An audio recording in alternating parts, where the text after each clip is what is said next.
Hey guys, welcome to Core City. I'm Sonam. Today we will be learning about composition of the Constituent Assembly. जब Constituent Assembly 9 दिसंबर 1946 को form हुई तो उसमें कौन कौन लोग थे एंड एट द एंड 1950 में हमें कॉन्स्टिट्यूशन मिला, तो उसकी कंट्रीब्यूशन किस किस लोगों ने की। तो उसकी स्ट्रेंथ थी कि 389 फिक्स की गई थी कि कॉन्स्टिट्यूएंट असेंबली में इतने लोग होंगे, ठीक है। उसमें से 296 जो सीट्स थी वो एलोकेट की गई टू ब्रिटिश इंडिया, जो ब्रिटिश टेरिटरी के अंडर आती थी।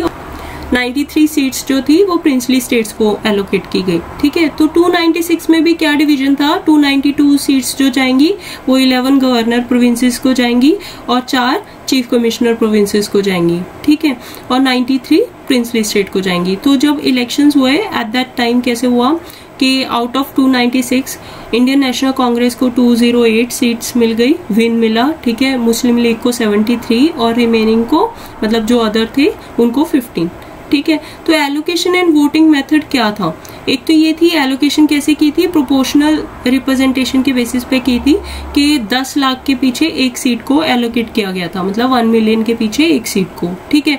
जो ब्रिटिश प्रोविंसेस में सीट एलोकेटेड थी वो 3 कम्युनिटीज को डिफरेंट वे से की थी, एक तो मुस्लिम, एक सिख और एक जनरल, ठीक है। जनरल में वो सारे जो मुस्लिम और सिख नहीं है उसके अलावा सारे लोग आ जाते हैं। और वोटिंग थी प्रोपोर्शनल रिप्रेजेंटेशन का मतलब कि इतनी पॉपुलेशन के रिप्रेजेंटेटिव एक होंगे और वो एक ही वोट कर सकते हैं, ठीक है, सिंगल ट्रांसफरेबल वोट के थ्रू।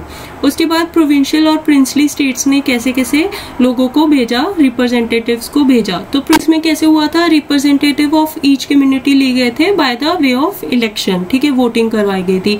बट प्रिंसली स्टेट्स में क्या था, नॉमिनेटेड लिए थे, नॉमिनेट कर रहे थे वहां के किंग और क्वीन, जो भी वहां का राजा था वो नॉमिनेट करके अपने हेड्स को भेज रहा था, ठीक है। तो बेसिकली इसकी वजह से कैसे हुआ कि पार्शियली इलेक्शन हो गए और पार्शली नॉमिनेटेड हो गए जो मेंबर्स उसका पार्ट थे।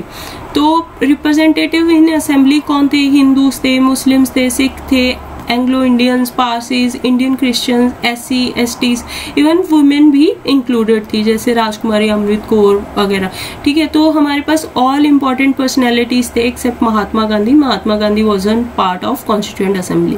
जो नॉट एडल्ट फ्रेंचाइजी, ऐसा नहीं था कि जो इलेक्शंस हुए थे वो बेस्ड ऑन के 21 ईयर्स की एज के अबव वाले लोग वोट करेंगे, 18 ईयर्स से अबव वाले वोट करेंगे, ऐसा कुछ नहीं था। इट वॉज पार्शियल, ठीक है, लिमिटेड फ्रेंचाइजी दी थी कि जो ये क्राइटेरिया फॉलो करते हैं वो लोग जो है पार्ट ले सकते हैं, ठीक है। कॉन्स्टिट्यूएंट असेंबली पार्शियली इलेक्टेड थी, पार्शियली नॉमिनेटेड थी, बिकॉज प्रिंसली स्टेट नॉमिनेट करती थी और जो बाकी प्रोविंसेस थी वो इलेक्ट करती थी, ठीक है। That's all for this lecture. Subscribe to core city. Bye.